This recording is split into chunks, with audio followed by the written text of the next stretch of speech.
Sleep in the doghouse. Those were my daughter-in-law's exact words when I refused to pay her $3,000 monthly rent for living in my own house, the house I bought 30 years ago with my postal worker salary while she was still in elementary school. Kara stood in my living room like she owned the place, arms crossed, eyes cold as winter. "You're dead weight, Eddie. Pay up or get out." That's when something inside me shifted. Not anger, something colder, more calculating. "Interesting perspective," I said, reaching for my phone, "from someone who doesn't actually own any property." Her face went white when I tapped the recording app. "You can't record me in my own house." "My house," I corrected. "And in California, I absolutely can record someone threatening to make me homeless in my own home. And this story has more hidden cards than a magician's deck."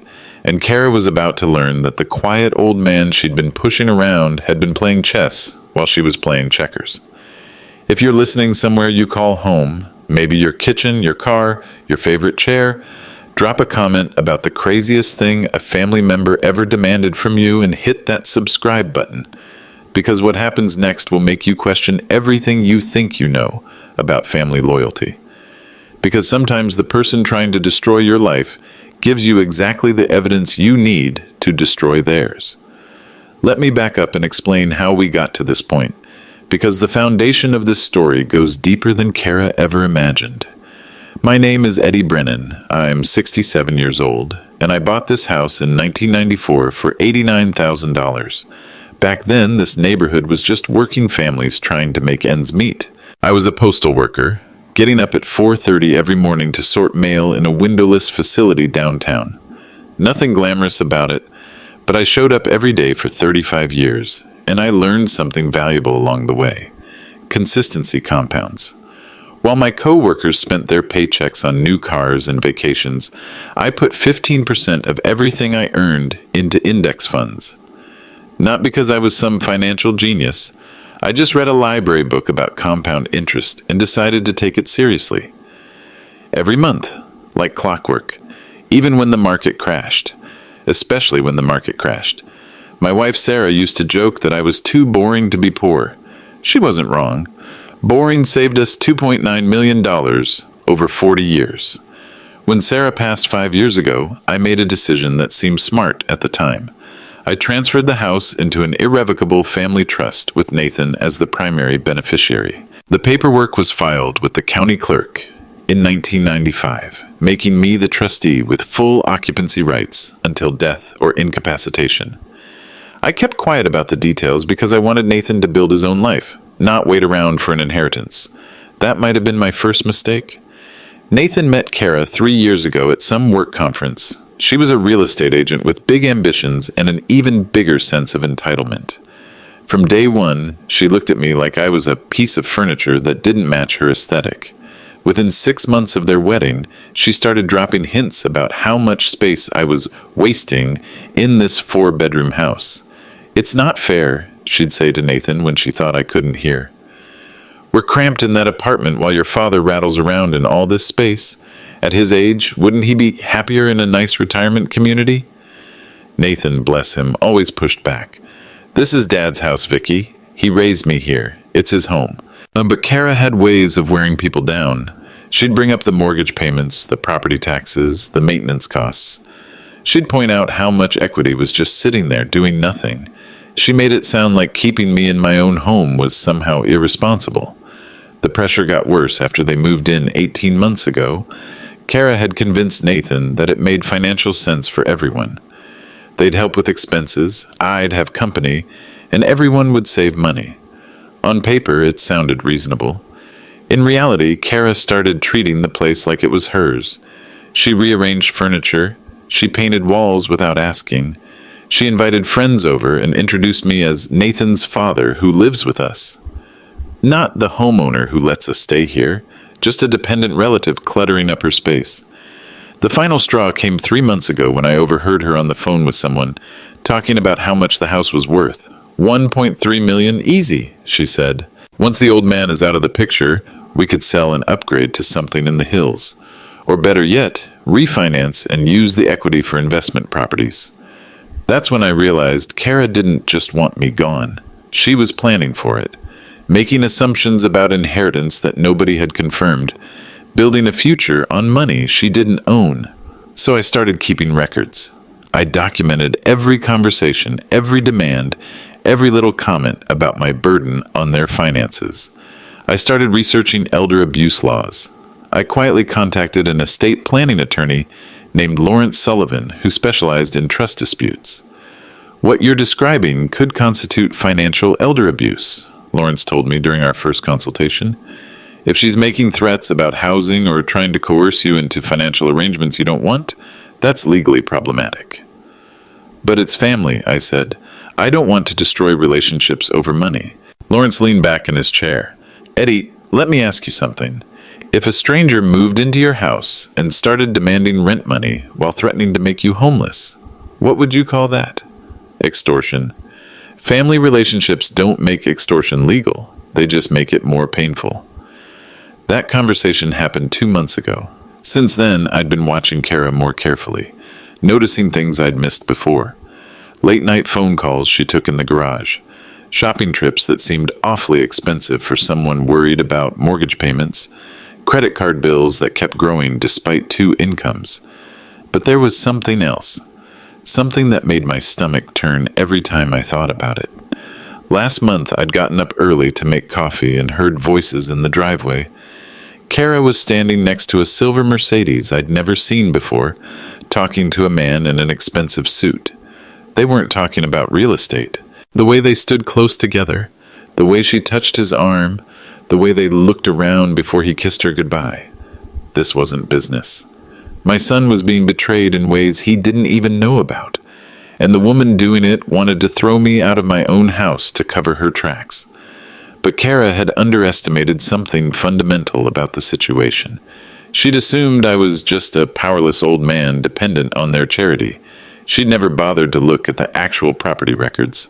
That was about to be her second mistake. Beat 3. Inciting incident. 720 words. The legal notice arrived exactly 72 hours later, just like Kara promised.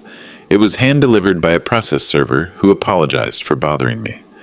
Ma'am says you need to vacate the premises by Friday, he said, looking uncomfortable. Something about unpaid rent. I invited him in for coffee. Son, let me ask you something, I said, pouring him a cup. In your line of work, do you ever serve eviction notices to property owners? He nearly choked on his coffee. What do you mean? I walked to my filing cabinet, the same metal cabinet I'd had for 30 years, and pulled out a manila folder. Inside were the original purchase documents, the deed transfer, the trust paperwork, and 29 years of property tax receipts, all paid on time, all in my name. This is awkward, the process server said, reading through the documents.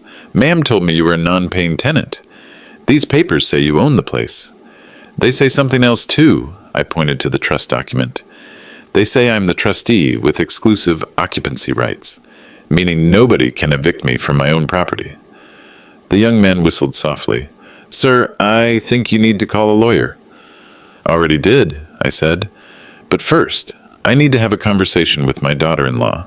But Kara was in the kitchen when I found her, on the phone with someone discussing vacation rentals in Cabo.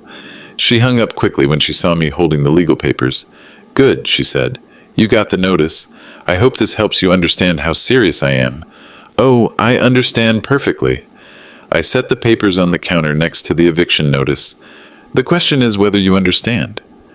She glanced at the documents, then looked back at me with that condescending smile I'd grown to hate. Eddie, you can't fight this. You have no legal standing here. Nathan and I are the ones with our names on the mortgage. We're the ones making payments. Interesting theory, I said.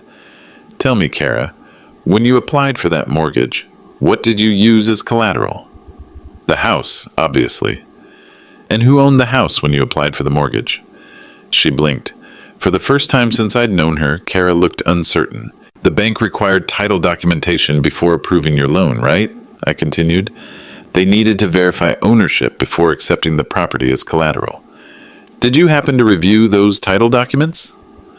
Kara's face was changing color. Nathan handled the paperwork. Nathan inherited this house through a family trust in 1995, I said calmly. But trusts have conditions. Nathan becomes the owner when I die or become incapacitated. Until then, I remain the trustee with full occupancy rights.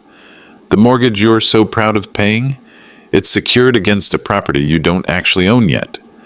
I pointed to the trust document. Section 12, subsection A, clearly states that any attempt to remove the trustee from the property without legal cause constitutes a violation of the trust terms and may result in forfeiture of beneficiary status. Kara grabbed the papers, reading frantically. Her hands were shaking. "This doesn't mean anything," she said, but her voice had lost its confidence. "You're just trying to confuse things. Nathan is the heir. The house will be his. Will be, yes, but isn't yet. And threatening to make me homeless could void Nathan's inheritance entirely. The trust has provisions for that." I leaned against the counter, keeping my voice steady. "Did you really think I'd spend 30 years building wealth just to let someone steal it through intimidation?" "You can't do this to us." Kara's mask was slipping now. "We've invested everything in this place. The mortgage payments, the improvements. You invested in property that didn't belong to you without reading the fine print. That's not my fault. Nathan won't let you throw us out. He's your son." "You're right. Nathan is my son, which is why I'm not throwing anyone out. But I'm also not being extorted in my own home." I picked up my coffee mug. "The $3,000 rent demand, that ends now. The threats about doghouses? Those end too. This is my house, and I'll decide who lives here and under what terms." Kara's phone rang. She answered it without looking away from me. "Hello?" Her voice was sharp. "No, I can't talk right now. Something's come up." A pause. "What do you mean someone's been asking questions about me?" I saw Kara's face go white as she listened to whoever was on the other end. She hung up and stared at me with something that looked like fear, and I realized that Nathan wasn't the only one in our family keeping secrets. "Dad?" Nathan's voice came from the front door. "I'm home early." "Kara? Why is there a process server's car in our driveway?" Kara and I stood in the kitchen, the trust documents spread across the counter between us, like evidence at a crime scene. The phone call had clearly shaken her, but now she was trying to reassemble her confident mask. "Just some paperwork mix-up," she called out, frantically shuffling the documents. "Nothing important." But it was too late. Nathan walked into the kitchen and saw the eviction notice, the trust papers, and his wife's pale face. "What's going on?" he asked, looking between us. "Kara, why does Dad have an eviction notice? And why do you look like you've seen a ghost?" "Sit down, son," I said quietly. "We need to talk." For the next 30 minutes, I walked Nathan through the documentation. The original purchase in 1994. The trust establishment in 1995. The legal protections built into the arrangement. Nathan listened without interrupting, his face growing more concerned with each page. "So, let me understand this," Nathan said finally. "The house technically belongs to the trust, with Dad as the trustee. I'm the beneficiary when he passes away or becomes incapacitated, but until then, Dad has full legal control." "That's correct," I said. Nathan turned to Kara. "Did you know this when you demanded rent money?" I thought he was just being stubborn," Kara said, not meeting his eyes. "Everyone knows this house will be yours eventually. It's not fair for him to hold that over us when we're the ones making mortgage payments." "But those mortgage payments are voluntary," Nathan said slowly. "Dad never asked us to take on his mortgage. We offered to help with expenses when we moved in." "Exactly," I said, "and I've been grateful for the help. But help doesn't give you ownership rights, and it certainly doesn't give you the right to demand rent from the property owner." Kara's phone buzzed with a text message. She glanced at it, and her face went even paler. "I need to make a call," she said, heading toward the garage. "Actually," I said, "I'd prefer if we finish this conversation first." "It's important," Kara snapped. "Some work thing." Nathan frowned. "Vicky, what work thing could be so urgent that it can't wait? Dad just showed us that you tried to illegally evict him from his own house." Kara's hand tightened on her phone. "It's a potential client. They're considering a big purchase and they want to move quickly. If I don't call back in the next hour, I could lose a huge commission." I stood up and walked to the window that overlooked our driveway. Would this client happen to drive a silver Mercedes? The blood drained from Kara's face completely. "What Mercedes?" Nathan asked, looking confused. The one that's been parked in our driveway several mornings over the past month, I said, still looking out the window. Usually around 7 a.m., right after Nathan leaves for work. The driver stays for about an hour, then leaves before Kara heads to her office. Kara's mouth opened and closed without sound. Nathan looked back and forth between us. Kara, what's he talking about? I don't know what he's implying, Kara said, but her voice had lost all its strength. Sometimes clients want to meet early to discuss properties. It's not unusual in my business. Of course, I said mildly. Real estate meetings at 7 a.m. in residential driveways. Very professional. I turned back to face them. Tell me, Kara, do all your client meetings end with goodbye kisses? The silence in the kitchen was deafening. Nathan stared at his wife. Kara? He's lying, Kara said quickly. He's trying to distract from the housing situation by making up stories about my work. This is exactly the kind of manipulation I've been talking about. I walked back to my filing cabinet and pulled out a manila envelope. Inside were printed copies of photographs, time-stamped images showing Kara embracing a man in an expensive suit next to a silver Mercedes. I started documenting unusual activities around the house 3 weeks ago, I said, handing the photos to Nathan. Initially, it was just for security purposes. Given recent tensions about the property, I thought it was prudent to keep records. Nathan stared at the photographs. His hands were trembling slightly. These were taken from our front window, I continued. The timestamps show they span multiple mornings over the past month. Always when you're at work, Nathan. Always lasting approximately 1 hour. Kara, Nathan's voice was barely a whisper. Who is this man? Kara grabbed the photos. This is harassment. Taking pictures of me without permission is illegal stalking. Actually, I said, taking photos from inside my own home of activities occurring on my own property is perfectly legal, especially when those activities might be relevant to understanding someone's true motivations for wanting me removed from the premises. Nathan stood up abruptly. I need some air. Nathan, wait! Kara called after him. Let me explain. Explain what? Nathan turned around and I could see tears in his eyes. Explain why you're having secret meetings with strange men while I'm at work. Explain why you tried to evict my father from his own house. Explain why you've been lying to both of us.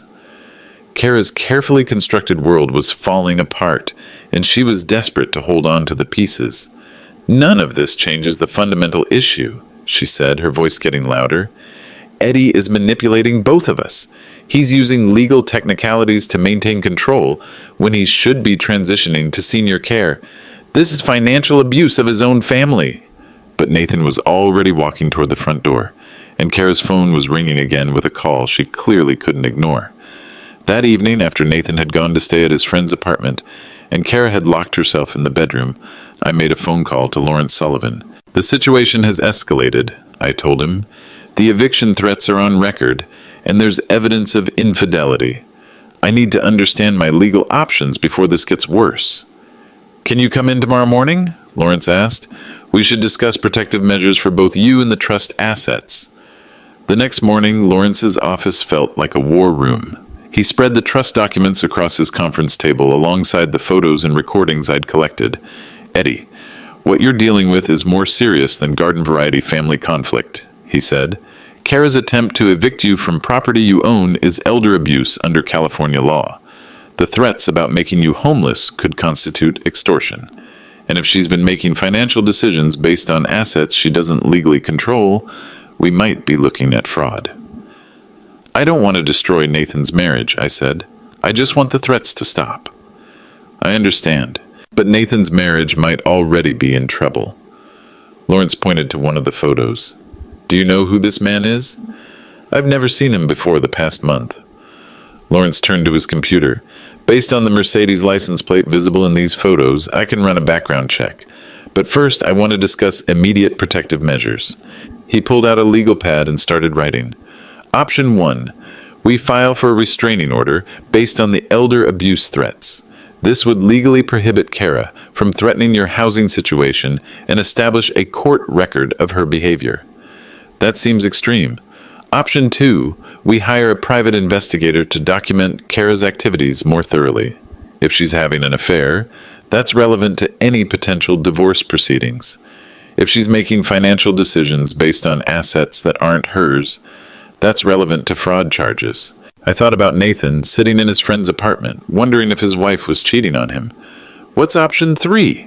We do both.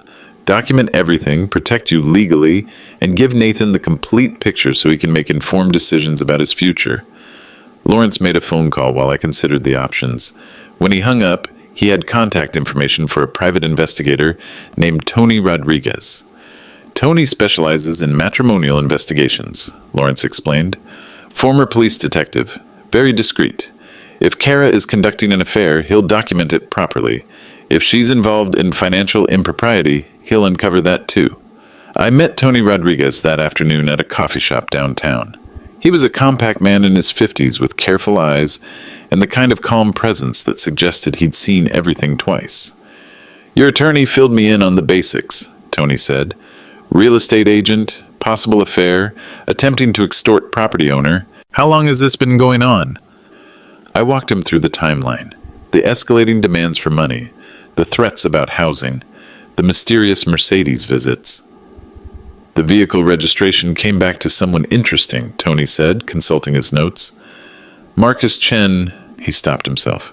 Sorry, I mean the registered owner is Jonathan Whitmore, age 42, occupation listed as investment advisor.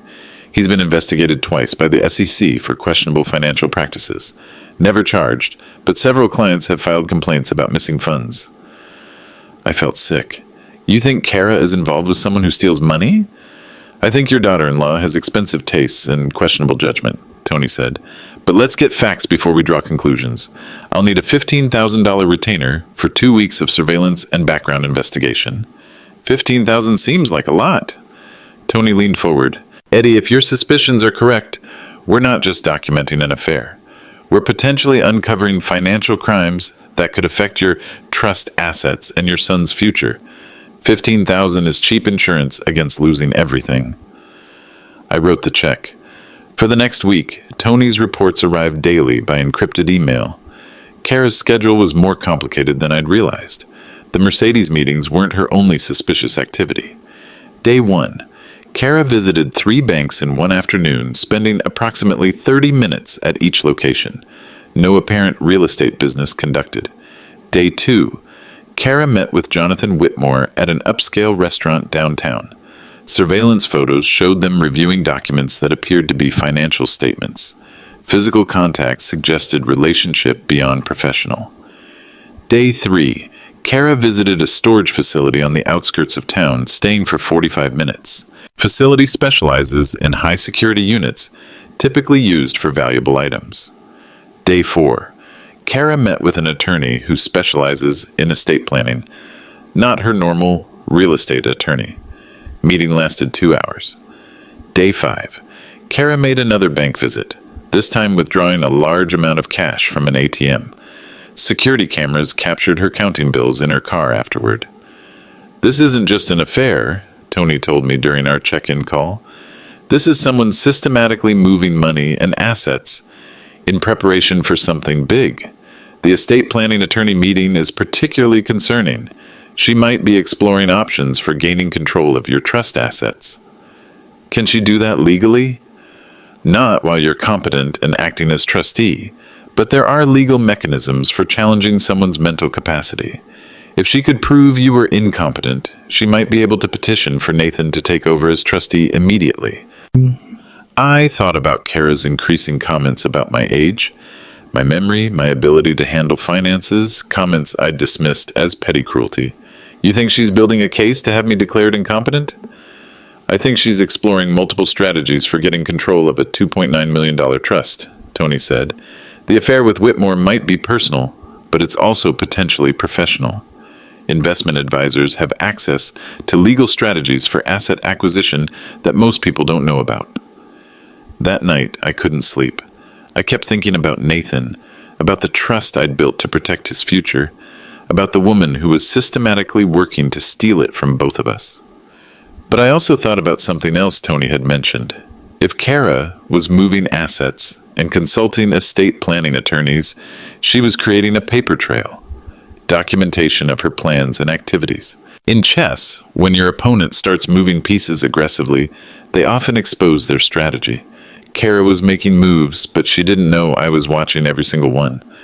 And she definitely didn't know that some of those moves were about to become evidence in a federal investigation. The confrontation came exactly 8 days after I had hired Tony Rodriguez. I was sitting in my kitchen reviewing his latest surveillance report when Kara came home early from what she'd told Nathan was a real estate conference. She walked straight to the kitchen, her face flushed with anger. "I know what you're doing," she said, throwing her purse onto the counter, "having me followed like some kind of criminal, taking pictures of my business meetings. This harassment stops now." I looked up from the report calmly. "Business meetings? Is that what we're calling them?" Jonathan Whitmore is a legitimate investment advisor. We're discussing property portfolios for high net worth clients. Everything I do is professional and above board. "Including the storage unit visits?" I asked. "The multiple bank meetings? The estate planning attorney consultation?" Kara's face went white. "How could you possibly know about—" She stopped herself, realizing she'd just confirmed activities she'd never mentioned. "I know about a lot of things, Kara," I said quietly. "The question is whether Nathan knows about them too." She sat down across from me, and for the first time since I'd known her, Kara looked genuinely scared. "What do you want?" she asked. "I want honesty. I want to understand what you're really doing with Jonathan Whitmore and why you've been moving money around like someone planning to disappear." Kara was quiet for a long moment. When she spoke again, her voice was different, smaller. "Jonathan has investment opportunities that could triple our money in 2 years," she said. "Real estate syndications, private equity deals, things that regular people never get access to. But they require significant capital up front." "Our money? You mean Nathan's future inheritance?" "Money that's just sitting there doing nothing." Kara's anger flared again. "Eddie, you have $2.9 million in conservative investments, earning maybe 5% annually. Jonathan can get us 15, 20% returns. In 5 years, Nathan could inherit $8 million instead of 3. And if Jonathan's investments fail? They won't fail. He's shown me the track records, the documentation." "Kara," I interrupted her. "Jonathan Whitmore has been investigated twice by the SEC for securities fraud. Several of his clients have reported missing funds. The returns he's promising you are impossible without illegal activity." The silence stretched between us like a chasm. "You're lying," Kara said, but her voice lacked conviction. I pulled out Tony's background report on Whitmore. SEC investigation summaries, client complaint records, financial documents showing a pattern of promising high returns and delivering losses. "He's running a Ponzi scheme," I said, "and you were about to feed him Nathan's entire inheritance." Kara stared at the documents. Her hands were shaking. "But he showed me proof," she whispered. "Bank statements, investment returns, client testimonials, all easily fabricated. Kara, this man is a professional con artist. He targets people with access to large sums of money, typically through family trusts or inheritance situations. He probably researched our family specifically." "No." Kara stood up abruptly. "You're just trying to maintain control. You don't want Nathan to have financial independence, because then you'd lose your power over him." "Kara, look at the evidence. Evidence you manufactured. You hired some private investigator to create fake documents to make Jonathan look bad." She was pacing now, her voice getting higher. "This is exactly what abusive people do. They isolate their victims from anyone who might help them become independent." I realized with growing alarm that Kara wasn't just in denial. She was genuinely convinced that Whitmore's scheme was legitimate, and that I was the one lying. "Call Nathan," I said. "Let's discuss this together." "Nathan doesn't need to know about investment opportunities until they're finalized," Kara said quickly. "He's too conservative. He'd never approve anything with potential for real growth." "So you were planning to invest his inheritance without telling him?" "I was planning to surprise him with financial independence," Kara shouted. "But you want to keep us dependent on your charity forever." She grabbed her phone and started dialing. "Jonathan," she said when the call connected, "we have a problem. Eddie knows about our meetings. He's making threats about calling the SEC. A pause. What do you mean, calling from where? I watched Kara's face change as she listened to whatever Whitmore was telling her. You're in Nevada? She said. But our meeting tomorrow... Another pause. What federal agents? Kara hung up and stared at her phone like it had turned into a snake. Kara, I said gently, where did you think Jonathan Whitmore was calling from?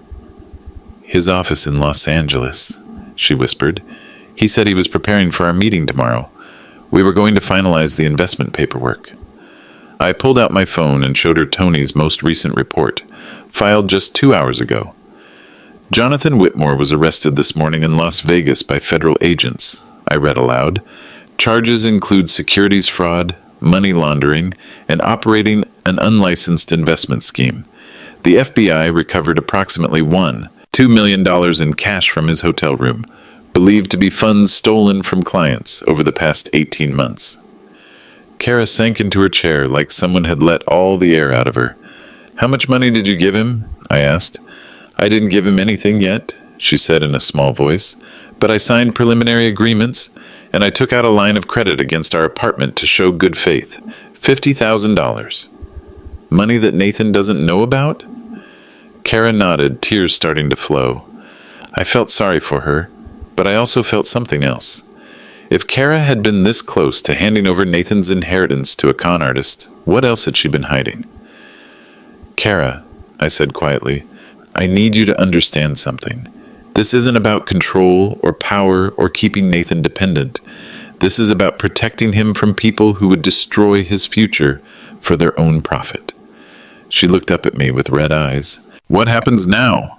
Now we figure out how deep this goes and how much damage needs to be repaired. But I had a sinking feeling that Jonathan Whitmore's arrest was just the beginning of Kara's problems. The next morning brought news that made my stomach drop. Kara had been arrested. Nathan called me at 6 a.m., his voice shaky with exhaustion and confusion. Dad, I'm at the police station. Kara was picked up last night on suspicion of money laundering. The FBI wants to talk to both of us this afternoon. Money laundering? I said, though part of me wasn't surprised. Nathan, where are you right now? Downtown police station. Kara's being held pending a federal hearing. Dad, I don't understand what's happening. Yesterday she was talking about investment opportunities, and now federal agents are asking about wire transfers and shell companies. I got dressed quickly and drove downtown to meet my son. The federal building was buzzing with activity, agents moving in and out of conference rooms with boxes of documents. Nathan sat in a waiting area looking like he'd aged 5 years overnight. They found bank records, Nathan said when I sat down next to him. Transfers from accounts I didn't know Kara had. She's been moving money through multiple banks for months, apparently. The FBI agent said it's connected to the Jonathan Whitmore investigation. A woman in a dark suit approached us. Mr. Brennan, I'm Agent Sarah Martinez with the FBI Financial Crimes Division. We need to speak with both of you about your family's involvement with Jonathan Whitmore and associated financial activities. We followed Agent Martinez to a small conference room where another agent was arranging documents on a table. Financial statements, bank records, copies of contracts I'd never seen before. Mr. Brennan, Agent Martinez said, addressing Nathan, were you aware that your wife had opened multiple bank accounts in your name over the past 6 months? Nathan stared at her. What accounts? Agent Martinez placed 3 bank statements in front of him. All showed Nathan Brennan as the account holder. All showed significant activity, deposits, transfers, withdrawals, totaling hundreds of thousands of dollars. I never opened these accounts, Nathan said, his voice barely audible. I've never seen these statements. The accounts were opened using your social security number and forged signatures, the second agent explained. We believe Mrs. Brennan was using them to launder money through Whitmore's investment scheme. My heart sank. This wasn't just about an affair or bad investment decisions. Kara had been committing identity theft against her own husband. How much money? I asked. Agent Martinez consulted her notes. Initial analysis suggests approximately $185,000 moved through these accounts over 6 months. The money appears to have come from a line of credit taken against your family trust, Mr. Brennan. I felt the room spinning. What line of credit? Mrs. Brennan obtained a secured line of credit, using the trust as collateral. The paperwork shows your signature as trustee, authorizing the arrangement. Agent Martinez placed a loan document in front of me. It was my signature, but I'd never seen the paperwork before. "This is a forgery," I said. "I never authorized any line of credit against the trust." "We suspected as much," Agent Martinez said. "The loan was processed through a financial institution that specializes in rapid approval secured loans. They're currently under investigation for inadequate verification procedures." Nathan was staring at the bank statements like they were written in a foreign language. "She stole my identity to steal from Dad's trust?" "It appears that Mrs. Brennan was systematically converting trust assets for transfer to Whitmore's operation," the second agent explained. "When Whitmore was arrested, investigators found records showing planned transfers totaling $850,000, money that would have represented nearly 30% of your inheritance, Mr. Nathan Brennan." I thought I was going to be sick, not just because of the money, but because of what this meant for Nathan. His wife hadn't just betrayed their marriage, she'd been preparing to steal his entire future. "There's more," Agent Martinez said gently. "Mrs. Brennan was not Whitmore's only local contact. We believe she was recruiting other potential victims through her real estate connections. Elderly clients with significant assets who might be vulnerable to investment fraud." "She was targeting other people's families?" Nathan asked. "Real estate agents have access to financial information about their clients. Property values, recent sales, inheritance situations. Mrs. Brennan appears to have been providing Whitmore with detailed profiles of high-value targets." The room was silent except for the sound of Nathan's ragged breathing. "What happens now?" I asked. "Mrs. Brennan will be charged with multiple federal crimes: identity theft, wire fraud, money laundering, and conspiracy to commit securities fraud. If convicted on all charges, she's looking at 15 to 20 years in federal prison." Nathan put his head in his hands. "What about the money? Can it be recovered?" "The FBI has frozen all accounts associated with the investigation," Agent Martinez said. "Recovery will depend on how much Whitmore actually stole versus how much he still has access to. It could take months to sort out." I realized with growing horror that Kara's scheme threatened everything I'd built over 40 years. Not just the money she'd already stolen, but the legal complications that would tie up the trust for years while federal investigators traced every transaction. "There's something else you need to know," Agent Martinez continued. "Mrs. Brennan claims she was acting under coercion. She's telling investigators that you, Mr. Edward Brennan, have been financially abusing her and threatening her with homelessness unless she helped move trust assets to offshore accounts." I stared at her. "She's claiming I was the one laundering money? She's claiming you were using her to execute financial transactions that would have been suspicious coming directly from an elderly trustee. According to her statement, the entire scheme was your idea, and she was just following instructions under threat of being thrown out of her home." Nathan looked up at me with something that might have been doubt in his eyes. "Dad," he said slowly, "is there any truth to what she's saying?" The question hit me like a physical blow. My own son was wondering if I might be a criminal. "Nathan, everything I've done has been to protect you and preserve your inheritance," I said. "I never authorized any loans against the trust. I never asked Kara to move money anywhere. The only financial transactions I've been involved in are the legitimate investments I've been making for 40 years. "But you did threaten to evict her," Nathan said quietly. "She recorded you talking about changing the trust terms." I realized that Kara's defense strategy was brilliant in its simplicity. She was going to claim that every crime she'd committed was actually my idea, and that she was just a victim following orders. The recording of our argument about rent would be twisted into evidence of financial coercion. "Nathan, I need you to look at the timeline," I said desperately. "These accounts were opened months before our argument about rent. The forged signatures, the line of credit, the contact with Whitmore. All of that happened while Kara was still pretending to be concerned about mortgage payments." But I could see doubt in my son's eyes, and I realized that Kara might accomplish something even worse than stealing our money. She might destroy the trust between Nathan and me forever. After the FBI meeting, Nathan went home to process everything we'd learned. I drove to Lawrence Sullivan's office, feeling like the foundation of my world was crumbling beneath my feet. Kara's defense strategy is predictable but dangerous, Lawrence told me after reviewing the federal agent's questions. She's going to claim that every financial crime was committed under your direction. The recording of your rent argument gives her evidence of a coercive relationship. But the timeline proves she started this months before our housing argument, I said. Timelines can be interpreted different ways in court. She could claim you've been financially abusing her for years and that the recent escalation was just when she started recording evidence. Lawrence leaned back in his chair, thinking, Eddie, we need to establish a clear record of your actual intentions and activities, something that proves your financial behavior has been consistently legitimate and protective of the trust assets. What kind of record? We need Kara to demonstrate her real motivations and admit her actual plans, something that can't be twisted or reinterpreted. Lawrence picked up his phone.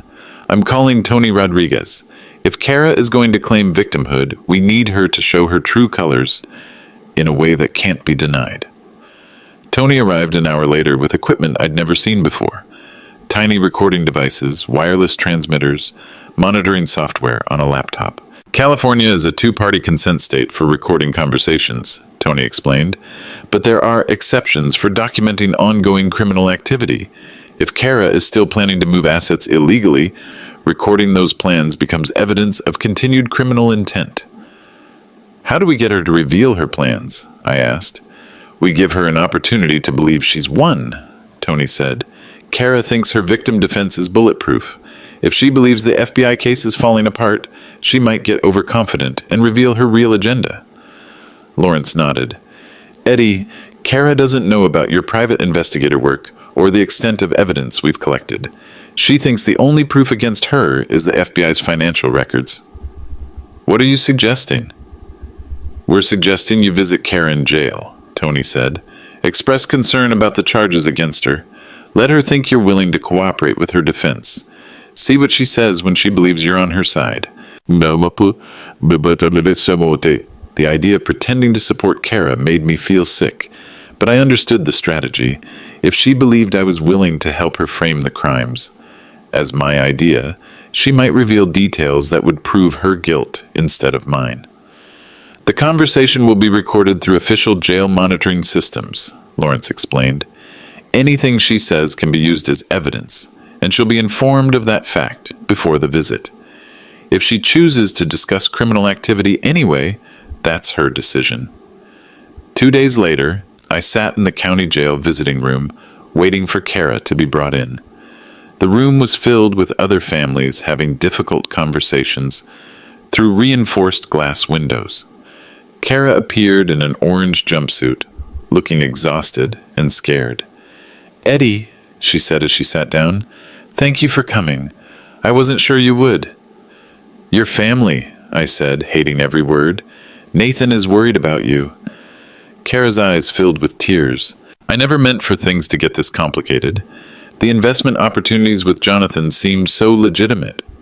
I just wanted to help Nathan have financial security. The FBI agents seemed to think there was more to it than investments, I said carefully. They're trying to make it sound like I knew Jonathan was running a scam, Kara said. But I had no idea, and now they're saying I forged signatures and opened fake accounts. Eddie, you know I would never do anything intentionally criminal. What about the line of credit against the trust? I asked. The agent said my signature was forged. Kara looked around nervously, then leaned closer to the glass. Eddie, I need you to understand something. That loan paperwork, I may have signed your name, but only because you indicated you wanted the flexibility to access trust assets quickly for investment purposes. I kept my expression neutral. What do you mean? Remember when we talked about liquidity issues? You said it was frustrating to have all that money tied up in slow-growth investments when there were better opportunities available. I thought I was helping implement your financial strategy. Kara was lying, and I knew she was lying. But she was also creating a narrative that could potentially protect her in court. The problem is, Kara continued, I don't have documentation of those conversations. It was just family discussions about financial planning. Now the FBI is making it look like I was acting independently. What kind of documentation would help? I asked, and that's when Kara revealed exactly how deep her deception really went. I need you to confirm that the financial transfers were done with your knowledge and approval, Kara said, leaning closer to the glass partition. If you can tell the investigators that you asked me to help restructure the trust assets, it would corroborate my story. I stared at her. You want me to lie to federal agents? I want you to help your family, Kara said, her voice taking on the manipulative tone I'd grown to recognize. Eddie, if I'm convicted of these charges, Nathan loses everything. The trust assets are frozen indefinitely while the government sorts through the investigation.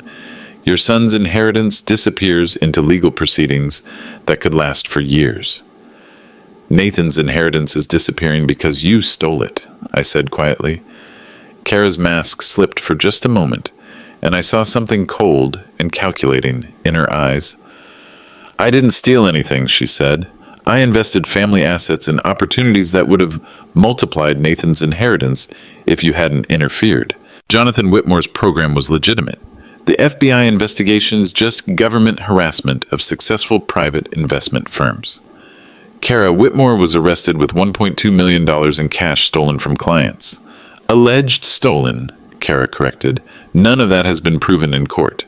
And even if there were some irregularities in Jonathan's business practices, that doesn't make me a criminal. I was just a client who trusted his expertise. I realized Kara was going to maintain her innocence no matter what evidence existed against her. But I also realized she was about to give me something more valuable than a confession. What do you need me to tell the investigators? I asked. Kara's face brightened with hope. Just that we'd discussed restructuring the trust for better returns. That you asked me to research investment opportunities because you trusted my financial expertise as a real estate professional. That the account openings and transfers were done with your full knowledge and approval. And in return? In return, we both avoid federal prison. Nathan keeps his inheritance, and our family can move forward together. Kara paused. Eddie, I know we've had our differences, but we both want what's best for Nathan. This is our chance to protect him. I nodded slowly. What about the storage unit? The FBI mentioned something about a storage facility. Kara's confident expression faltered slightly. What about it? They seem to think you were hiding assets there. If I'm going to corroborate your story, I need to understand what they might have found. Kara was quiet for a long moment. When she spoke again, her voice was barely above a whisper. There might be some documentation of additional investment accounts, she said. Jonathan helped me set up offshore structures to maximize tax efficiency. It's all perfectly legal, just complex. Offshore accounts? I said. Kara, you moved Nathan's inheritance to offshore accounts? Not Nathan's inheritance, Kara said quickly. Profits from the investments. Money that would have been Nathan's inheritance, but multiplied several times over. Eddie, we're talking about turning $3 million into $15 million within 5 years. Where are these accounts? Kara looked around the visiting room nervously. Cayman Islands, Switzerland, Singapore. Different jurisdictions to spread risk and optimize tax treatment. Jonathan had connections with international banking specialists. I felt my hands clenching into fists under the table. Kara hadn't just stolen from the trust. She'd moved the money offshore where it might be impossible to recover. How much money did you transfer? I asked. Not transfer, Kara corrected. Invest. We moved approximately $850,000 into the offshore program over 6 months. But the projected returns were substantial. Jonathan showed me documentation of 400% growth over previous investment cycles. Kara, I said as calmly as I could manage, did Nathan know about any of this? Nathan doesn't understand high-level financial strategies, Kara said dismissively. He's too conservative, too afraid of risk. I was planning to surprise him with the results once the investment cycle was complete. So you stole nearly $1 million from your husband's inheritance, moved it to offshore accounts controlled by a con artist, and never told anyone in your family what you were doing? Kara's face hardened. I was protecting Nathan's financial future from his own timidity and your controlling interference. If you hadn't started harassing Jonathan with private investigators and threatening me with eviction, none of this would have become a federal investigation. You think I caused the investigation? I think you couldn't stand the idea of Nathan becoming financially independent, Kara said, her voice rising. You used your trust control to maintain power over him, and when I found a way to break that cycle, you sabotaged it. The mask was completely off now. Kara wasn't a victim of financial abuse or a misguided wife trying to help her family. She was someone who felt entitled to steal hundreds of thousands of dollars and was furious that she'd been caught.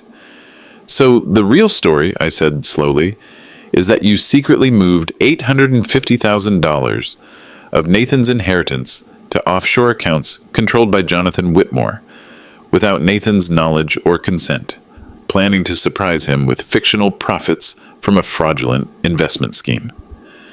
The real story, Kara said coldly, is that I was trying to multiply your son's inheritance while you were content to let it stagnate in conservative investments that barely keep pace with inflation. But now that the government has interfered with legitimate investment activities, we need to present a united front to protect what's left.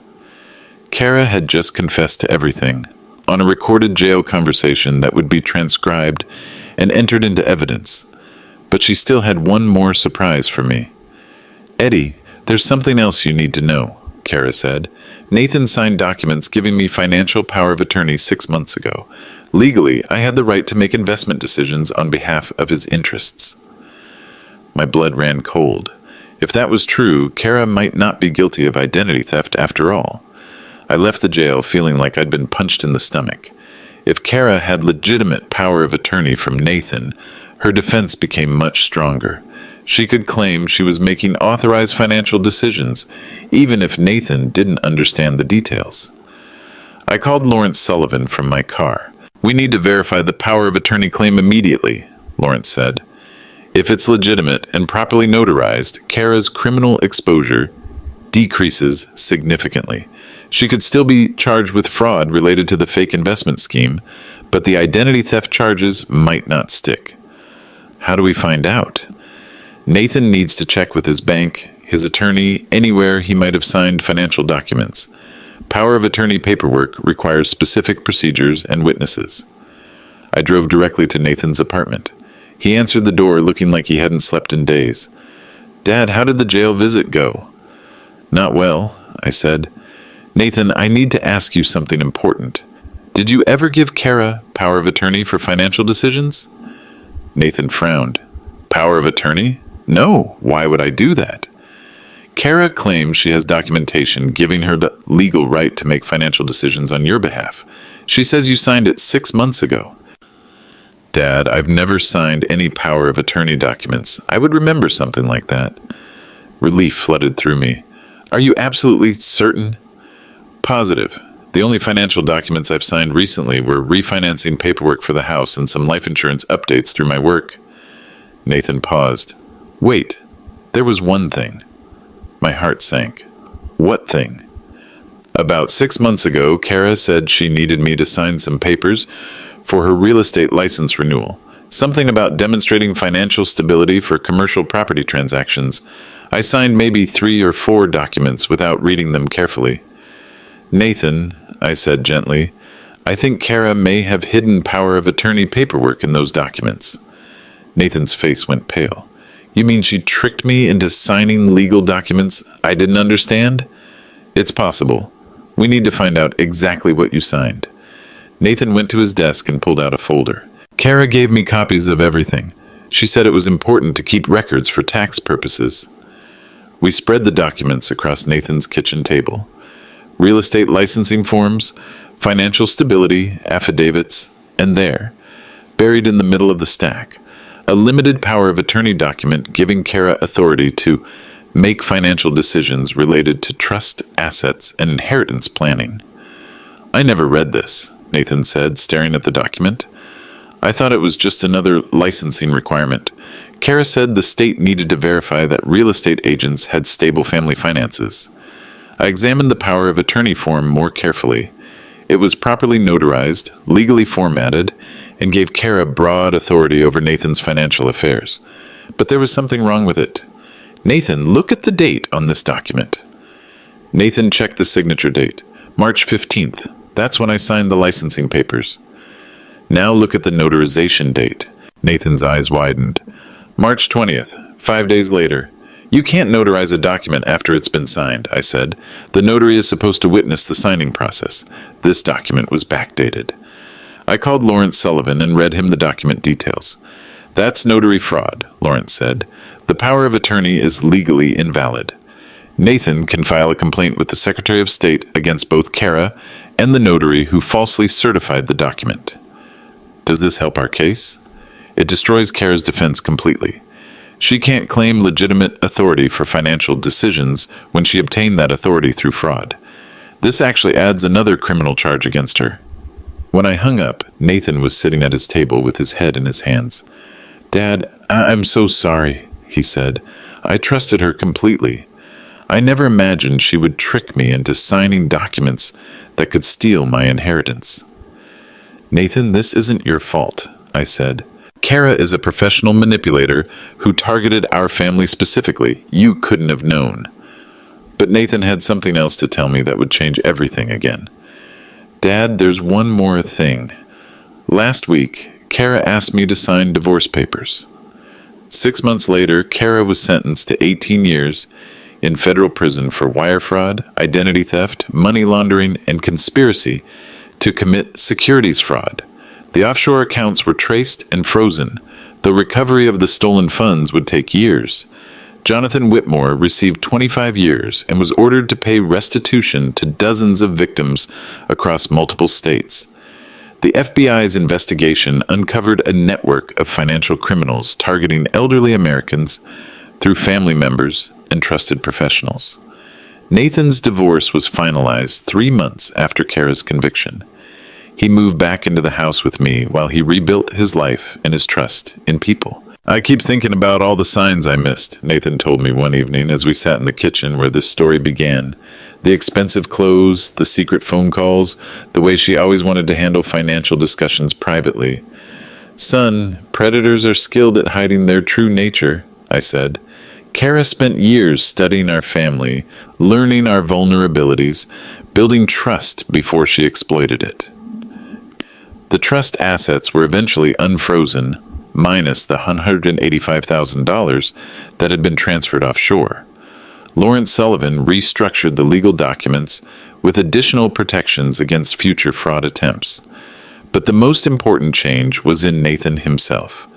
The experience had matured him in ways that success never could have. He started asking questions about financial decisions, reading documents carefully, and taking active responsibility for his future. "I used to think being wealthy meant not having to worry about money," Nathan said. "Now I realize wealth makes you a target. It requires vigilance and wisdom." I established a mentoring program through the local senior center, teaching elderly residents how to recognize and prevent financial elder abuse. The program has helped dozens of families avoid scams similar to what we experienced. Kara will be eligible for parole in 12 years if she demonstrates genuine rehabilitation and makes progress on victim restitution. Nathan has made it clear that any future relationship would require significant time and evidence of fundamental change. As for me, I learned that protecting family wealth isn't just about smart investments and legal structures. It's about teaching the next generation to recognize manipulation, verify trust, and maintain healthy boundaries even with people they love. The house is peaceful now. Nathan and I have dinner together most evenings, discussing books, politics, and his plans for eventually starting his own family. We both understand that respect must be earned, not demanded, and that real family relationships are built on honesty rather than entitlement. If you're dealing with family manipulation or elder abuse, share your story in the comments. Sometimes the most powerful protection against predators is simply breaking the silence about how they operate. Remember, in life, as in chess, the king's greatest strength isn't power. It's knowing which pieces can be trusted